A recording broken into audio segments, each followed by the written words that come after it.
नमस्कार मित्रों, स्वागत है आपका काइजन स्टडी चैनल पर। और आज मैं अपडेट लेकर आया हूँ एसएससी की तरफ से। मित्रों, एसएससी ने एक बहुत बड़ी वैकेंसी निकाली है कांस्टेबल के पदों पर। तो देखिए, उसके बारे में आज इस वीडियो में हम चर्चा करेंगे।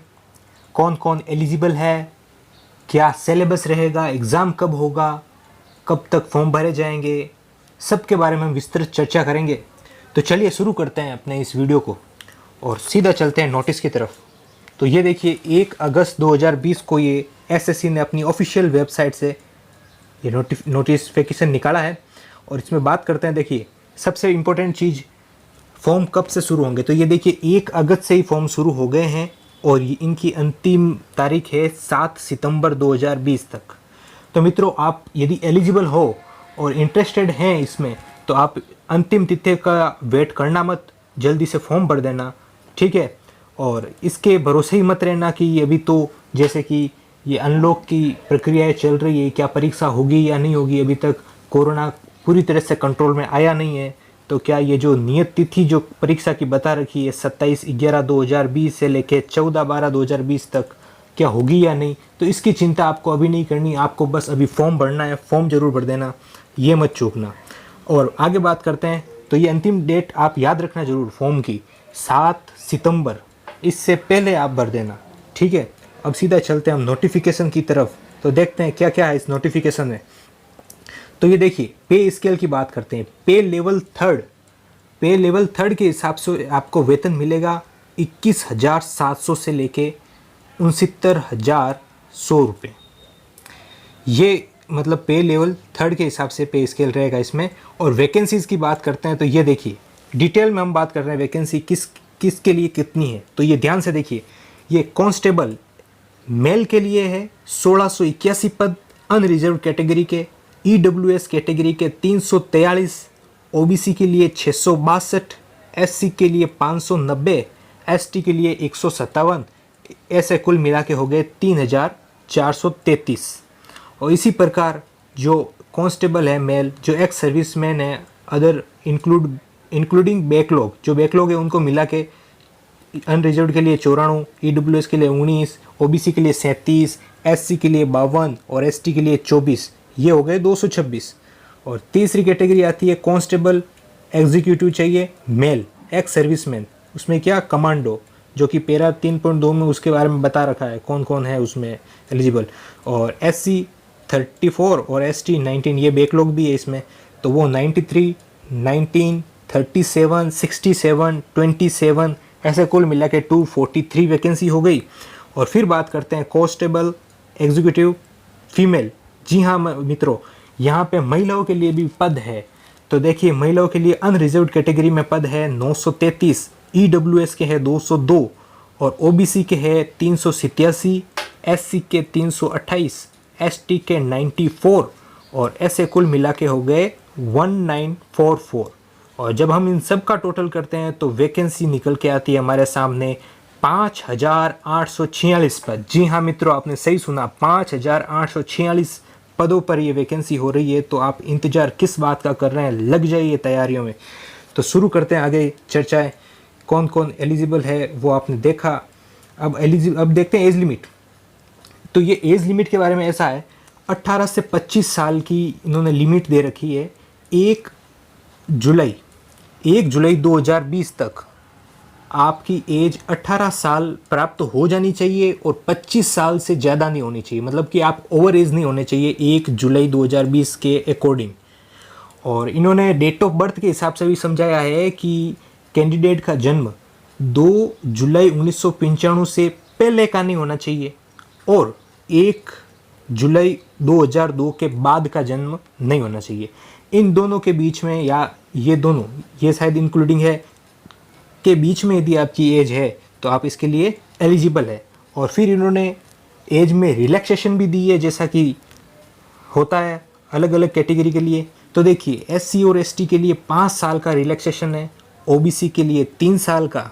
और फिर देखिए आगे भी वेरियस कैटेगरीज़ के लिए अलग अलग रिलैक्सेशन है, जिसमें मैं शॉर्टली बात करता हूँ। ये स्पोर्ट्समैन जो होते हैं नेशनल लेवल के, अंतर्राष्ट्रीय लेवल के या राज्य लेवल के, तो उनके लिए 5 साल का। और फिर ये 21 कोड ये 10 साल का किसको मिलेगा, जो SC/ST से बिलोंग करते हैं और वो स्पोर्ट्समैन है और नेशनल लेवल या राज्य स्तर के खिलाड़ी उनको। और फिर आगे departmental candidate of Delhi police unreserved के लिए है अप टू 40 साल, और departmental candidate of Delhi police OBC के लिए 43, और इसी तरह से SC/ST के लिए 45। और यदि आप पुत्र या पुत्रियां हैं किनके, जो अभी दिल्ली पुलिस में काम कर रहे हैं MTS के पदों पर, या रिटायर हो गए या शहीद हो गए, तो उनके यदि आप पुत्र या पुत्रियां हैं तो आपको एज रिलैक्सेशन में 29 साल की छूट मिलेगी, 29 साल तक। और एक्स सर्विसमैन के लिए 3 साल तक ये आपको देख सकते हैं, 3 year after deduction of the military service. ठीक है, इस प्रकार से OBC SC/ST ये सारा नोटिफिकेशन मैं आपको PDF में प्रोवाइड करवा दूंगा। आप अपना रिलेवेंट कैटेगरी देख सकते हैं बड़ी आसानी से। डिस्क्रिप्शन में मैं आपको लिंक दे दूंगा इसकी PDF का। और आगे बात करते हैं अब हम, देखिए सीधा आगे चलते हैं स्क्रॉल करते हुए, ये सब आप पढ़ सकते हैं। और ये देखिए ये इंपॉर्टेंट एसेंशियल क्वालिफिकेशन, मित्रों योग्यता जो कि हर एक परीक्षा के लिए आवश्यक कड़ी होती है, फॉर्म भरने से पहले ही हमें ये चीज़ें देखनी होती है। तो ये देखिए ये 10+2 के लिए एलिजिबल बताया गया है इस वैकेंसी को। मतलब यदि आप 12वीं पास है, सीनियर सेकेंडरी आपने कर रखी है, तो आप इसके लिए एलिजिबल हैं। और इसमें 11वीं पास भी एलिजिबल है, लेकिन वो कौन, उनकी भी कंडीशन इन्होंने दे रखी है। देखिए जो बेटे या बेटियां हैं जो रिटायर्ड हो गए हैं या सर्विस कर रहे हैं दिल्ली पुलिस में, या शहीद हो गए हैं पुलिस पर्सनल और मल्टीटास्किंग स्टाफ में दिल्ली पुलिस में, तो उनको मतलब 11वीं पास हैं तो भी चलेगा। और अगला और दे रखा है second category bandsmen, buglers, mounted constable, drivers, dispatch riders etcetera of Delhi police only, ये भी आप देख सकते हैं। और अगली बात है इंपॉर्टेंट मित्रों, ये कई लोगों का डाउट था कि मतलब ये लाइसेंस वाला क्राइटेरिया क्या है। तो ये देखिए male candidate must possess a valid driving licence for low motor vehicle. तो ये क्या है, देखिए ये केवल पुरुषों के लिए है, महिलाओं के लिए नहीं, महिला अभ्यर्थियों के लिए ये कंडीशन नहीं है, केवल पुरुषों के लिए है कि आपके पास वैलिड ड्राइविंग लाइसेंस होना चाहिए। इसमें जी हाँ मित्रों, वैलिड ड्राइविंग लाइसेंस का मतलब ये है कि ये परमानेंट ड्राइविंग लाइसेंस होना चाहिए, लर्निंग लाइसेंस नहीं चलेगा। यदि आपके पास लर्नर लाइसेंस है तो वो काम नहीं आएगा, आपको परमानेंट ड्राइविंग लाइसेंस आपको वैलिड बना लेना ही होगा। तो ये कब तक चाहिए, जब तक हमारा वो क्या कहते हैं फिजिकल एग्जामिनेशन और मेजरमेंट एग्जामिनेशन हो, उस समय तक हमारे पास ये होना चाहिए। और अगली कंडीशन है ये, candidate who have not acquired the essential education qualification as on the stipulated date will not be eligible and need not apply.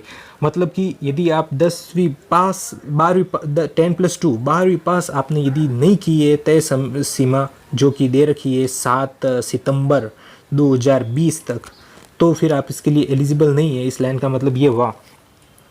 और आगे देखते हैं, ये आप सब देख सकते हैं, ये अलग अलग और भी दे रखा है। और अब बात करते हैं ये NCC के बारे में। ये भी एक अच्छा बड़ा सवाल था कि क्या NCC वालों को छूट मिलेगी। जी हाँ मित्रों, NCC सर्टिफिकेट्स जो होल्ड करते हैं उनको भी छूट मिलेगी। तो NCC C सर्टिफिकेट जिनके पास है उनको 5% मिलेगा अधिकतम मार्क्स का एग्जामिनेशन में, ये छूट मिलेगी, इंसेंटिव होगा ये आपके लिए, बोनस मार्क्स जिसे कहते हैं। और NCC B सर्टिफिकेट है तो 3% of the maximum marks of the examination.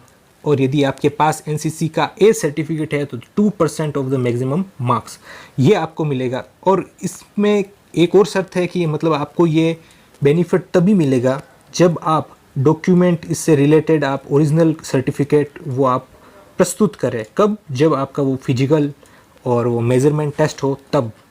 ठीक है, डेट को ज़रूर ध्यान रखना, ये सब दे रखा है। Crucial date for this purpose will be the closing date of the recipient of online application. मतलब कि इससे पहले पहले हो जाना चाहिए, जो भी सर्टिफिकेशन का काम है ये 7 सितंबर से पहले पहले का हो तो आप ज़रूर आवेदन कर सकते हैं। अगला देखते हैं कैसे आवेदन करना है, ये देखिए इसके बारे में दे रखा है। देखिए ssc.nic.in मित्रों ऑफिशियल वेबसाइट पे ही जाके अप्लाई करना, ताकि आपके साथ किसी तरह का कोई स्कैम ना हो। ध्यान रखना एसएससी का ऑफिशियल HTTPS सिक्योर्ड वेबसाइट से ही आप जाके फॉर्म फिलिंग करना, जो कि इस नोटिफिकेशन में दे रखा है, ठीक है। और ये देखिए इसके लिए दे रखा है आपके किस तरह की फ़ोटो होनी चाहिए, फ़ोटो की 20 KB से 50 KB, और फिर सारा दे रखा है विड्थ क्या होनी चाहिए, सारा कुछ। तो आप ये पढ़ लेना और सीधा फॉर्म अप्लाई कर देना। अब देखते हैं फ़ीस के लिए। फ़ीस देखिए 100 रुपये, केवल 100 रुपये रखी गई है। और लेकिन जो वुमेन कैंडिडेट है और जो SC ST से बिलोंग करते हैं, एक्स सर्विसमैन जो भी रिजर्वेशन में आते हैं, उन सब के लिए ये निःशुल्क है, बिल्कुल कोई तरह की फ़ीस नहीं लगेगी। जनरल कैंडिडेट के लिए, मतलब जो अनरिजर्व्ड है, उनके लिए 100 रुपये का मिनिमम शुल्क रखा गया है, ठीक है, जो कि SSC हर बार यही रखता है, तो ये अच्छी बात है। और अगली बात करते हैं इसकी लास्ट डेट। वो ही मैं बताना चाह रहा था कि ये देखिए मतलब फॉर्म तो आपने यदि 7 सितंबर तक भर लिया है, लेकिन आप किसी वजह से पेमेंट नहीं कर पाए, तो 9 सितंबर तक आपके लिए ऑनलाइन पेमेंट की लाइनें खुली रहेगी। आप रात को 11:30 बजे तक, 9 सितंबर की रात को 11:30 बजे तक आप ऑनलाइन पेमेंट कर सकते हैं, और ऑनलाइन पेमेंट करने के बाद ही आपका फॉर्म वैलिड माना जाएगा, एक्सेप्ट किया जाएगा। और ऑफलाइन के लिए दे रखी है अलग से डेट, चालान के लिए, आप देख सकते हैं। और आगे चलते हैं अब सीधी बात करते हैं ये सेंटर्स ऑफ द एग्जामिनेशन। तो ये देखिए अलग अलग रीजन वाइज वैकेंसी है, इसमें अलग अलग जगह सेंटर दे रखा है। जैसे central region Bihar and Uttar Pradesh का है, ईस्टर्न रीजन ये अंडमान एंड निकोबार आइसलैंड का है, झारखंड, उड़ीसा, सिक्किम एंड वेस्ट बंगाल, कर्नाटक, केरला रीजन ये लक्षद्वीप, कर्नाटका एंड केरला में, और मध्य प्रदेश सब रीजन ये इसमें आते हैं, छत्तीसगढ़ एंड मध्य प्रदेश। इनके जो डिस्ट्रिक्ट होंगे अलग अलग बड़े बड़े डिस्ट्रिक्ट, वहाँ पे मतलब आपको एग्जामिनेशन सेंटर मिलेगा। और north eastern region Arunachal Pradesh, Assam, Manipur, Meghalaya, Mizoram, Nagaland and Tripura. और northern region Delhi, Rajasthan and Uttarakhand. North western इसके लिए दे रखा है चंडीगढ़, हरियाणा, हिमाचल प्रदेश, जम्मू एंड कश्मीर, लद्दाख एंड पंजाब। और southern region Andhra Pradesh, Pondicherry, Tamil Nadu and Telangana.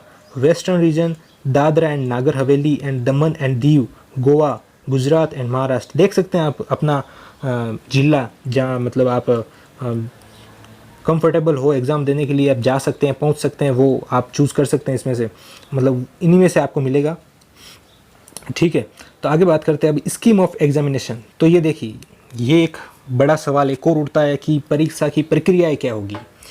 तो देखिए मित्रों, पहला तो ये होगा कंप्यूटर बेस्ड एग्जामिनेशन होगा, मतलब आपका कंप्यूटर पे टेस्ट होगा, ठीक है। उसके बाद फिजिकल एंड्योरेंस टेस्ट होगा, मतलब कि शारीरिक क्षमता, शारीरिक दक्षता जिसे कहते हैं, उनके बारे में किया जाएगा टेस्ट। और मेजरमेंट टेस्ट होगा। और उसके बाद ये मेडिकल एग्जामिनेशन के लिए भी बताएंगे आपको।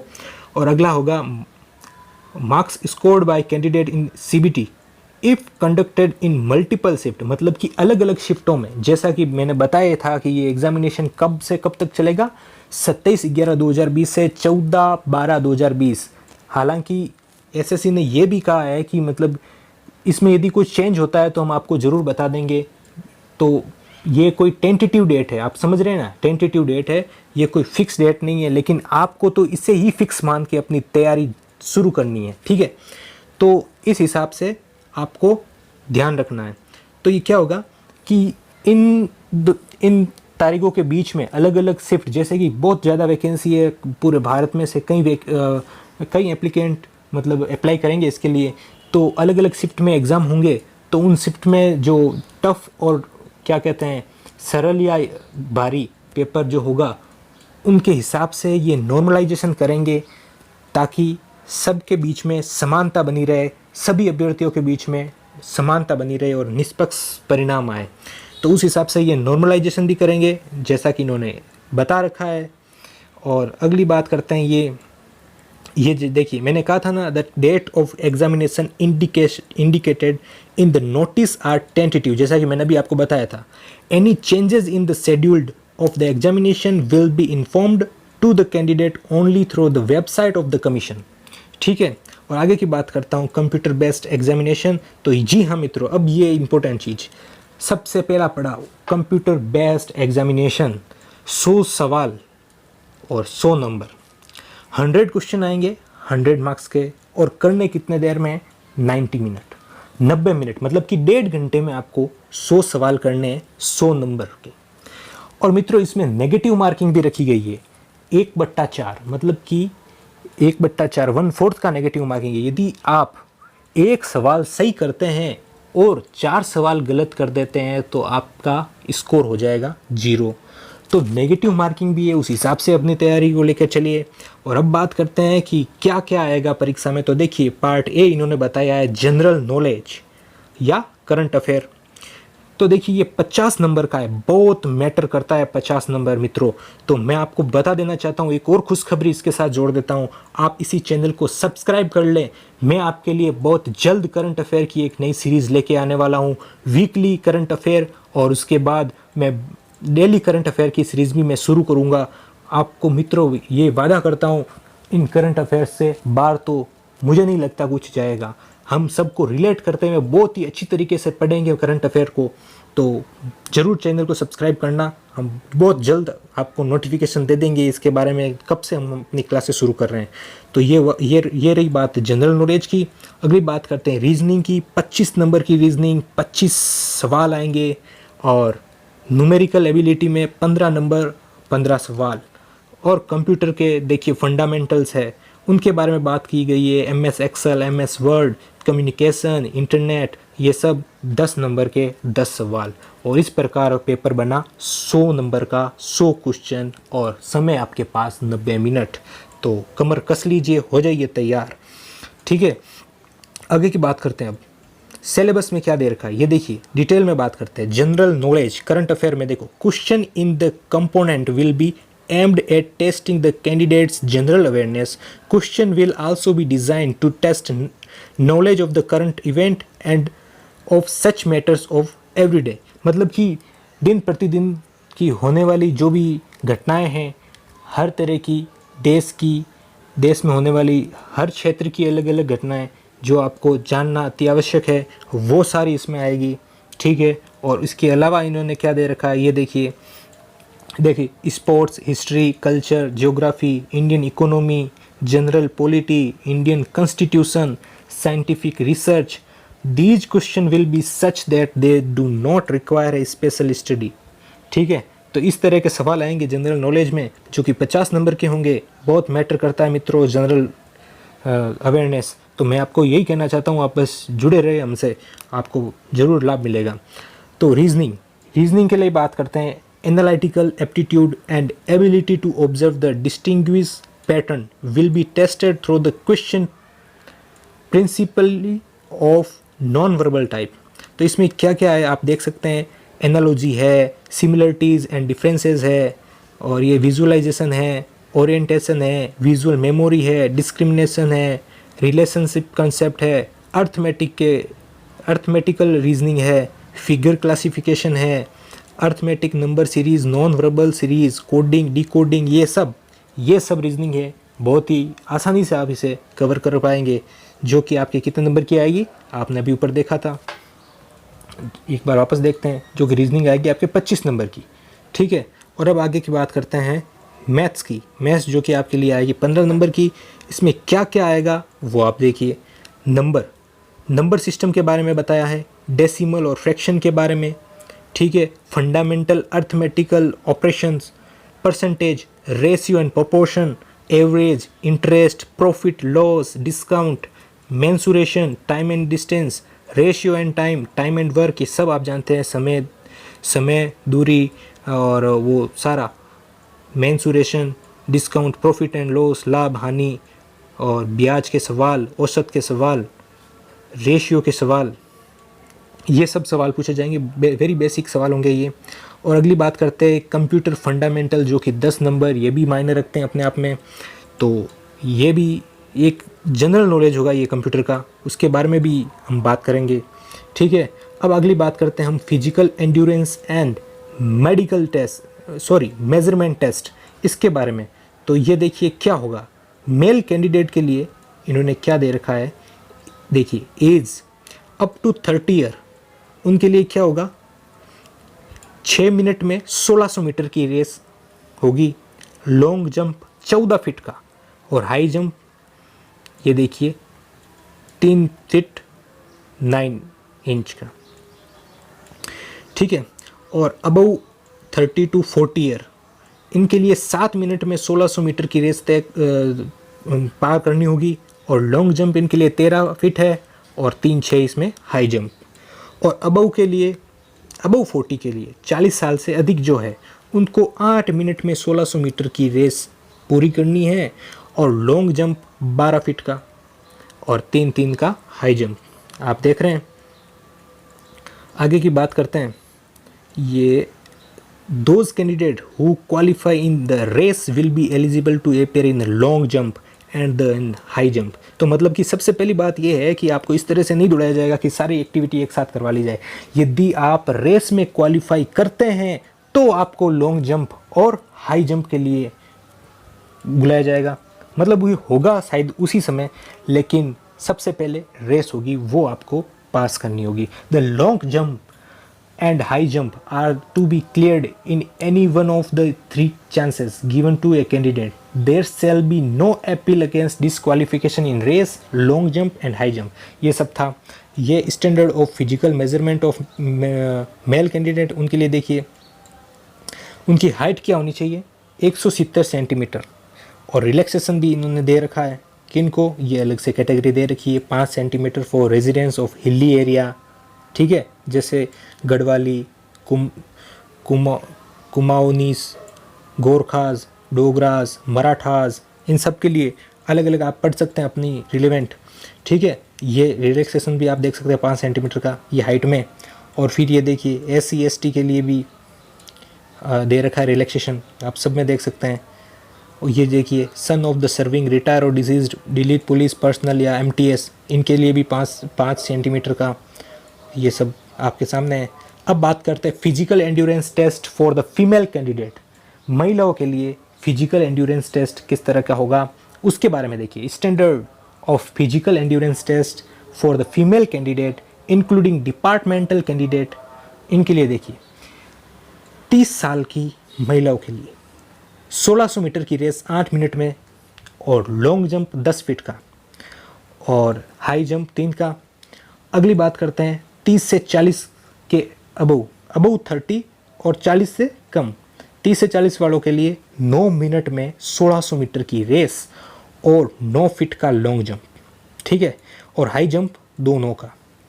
और अबव 40 साल से ऊपर की महिला अभ्यर्थियों के लिए 10 मिनट में 1600 मीटर की रेस करनी होगी। उसके बाद 8 फीट लॉन्ग जंप और 2-6 का हाई जंप। तो ये रहा सारा। और फिजिकल मेजरमेंट की बात करते हैं। मेजरमेंट के लिए महिलाओं के लिए हाइट मिनिमम 157 सेंटीमीटर होगी। इसमें भी रिलैक्सेशन दिया जाएगा 2 सेंटीमीटर, अलग अलग ये जिन एरिया से संबंधित है तो उनके लिए। और फिर और एज रिलैक्सेशन, मतलब कि ये क्या कहते हैं, मेजरमेंट में रिलैक्सेशन 2 सेंटीमीटर SC ST के लिए भी है, 5 सेंटीमीटर उनके लिए जो दिल्ली पुलिस से संबंधित है। और ये इस तरह से है सारा, आप देख सकते हैं। और मेडिकल स्टैंडर्ड ये देख सकते हैं, आप अपना पढ़ लेना। और अब ये था नोटिफिकेशन। तो आप फॉर्म कहाँ से भरना है, कैसे भरना है, वो अभी आप देख पाएंगे। मैं आपको एक बार इस नोटिफिकेशन में ही बता देता हूँ कि एक सैंपल, जहाँ से आप समझ जाएं किस तरह से फॉर्म भरना है, कैसा इंटरफेस आएगा वो जब आप फॉर्म भरने जाएंगे। तो ये देखिए इस तरह से ये स्क्रीनशॉट लिया हुआ है, SSC ने अपने ऑफिशियल नोटिफिकेशन में इंक्लूड किया है। ये बेसिक डिटेल ऐसी फिल करनी होगी, आप एक बार गो थ्रू हो जाइए इसके, ताकि फॉर्म भरने से पहले इससे गो थ्रू हो जाइए, देख लीजिए क्या क्या चाहिए क्या क्या नहीं चाहिए, वो सब तैयार रख के ही आप फॉर्म भरने बैठें तो ज़्यादा अच्छा रहेगा। तो ये देख लीजिए क्या क्या डिटेल मैंडेटरी है, क्या क्या ऑप्शनल है, सब देखिए। मैं धीरे धीरे स्क्रॉल कर रहा हूँ। ये देखिए आधार की डिटेल, सॉरी थोड़ा फास्ट चला गया था ये। तो ये देखिए आधार की डिटेल, और फिर ये टाइप ID, इससे ऊपर तो नहीं है, यही है, नाम, फादर्स नेम, ये सब, मैं धीरे धीरे स्क्रॉल कर रहा हूँ, आप देख सकते हैं क्या क्या मैंडेटरी है। ये सब चीज़ें अपने पास फॉर्म भरने से पहले तैयार रखें जिससे कि कोई गलती ना हो, ठीक है। और फॉर्म यदि आप भर रहे हैं तो समय से पहले ज़रूर भर लेना, अंतिम तिथि की वेट मत करना। और मित्रों, एग्ज़ाम का ऐसा है, एग्ज़ाम तो होगा ही, निश्चित है, आप चिंता ना करें। आपका अभी पहले कर्तव्य बनता है फॉर्म भरना, तो आप ज़रूर पहले फॉर्म भरिए। ये सारा देखिए, ये सारी डिटेल मांगी जाएगी, ठीक है। वैसे मैं इस पीडीएफ को मैं आपके डिस्क्रिप्शन में ऐड कर दूंगा और ऑफिशियल वेबसाइट जो एसएससी की है उसका भी लिंक मैं आपको दे दूंगा। तो इसी के साथ मैं अशोक गौड़ आपसे विदा लेता हूं। धन्यवाद, फिर मिलेंगे। आपसे निवेदन करता हूं आप इस चैनल को जरूर सब्सक्राइब कर दें जिससे कि इससे जुड़ी और अन्य किसी प्रतियोगी परीक्षाओं से जुड़ी इंपॉर्टेंट अपडेट आपको मिलती रहे, और करंट अफेयर की सीरीज़ हम लेके आएंगे, उसका भी आपको लाभ मिलता रहे। तो धन्यवाद आज के लिए।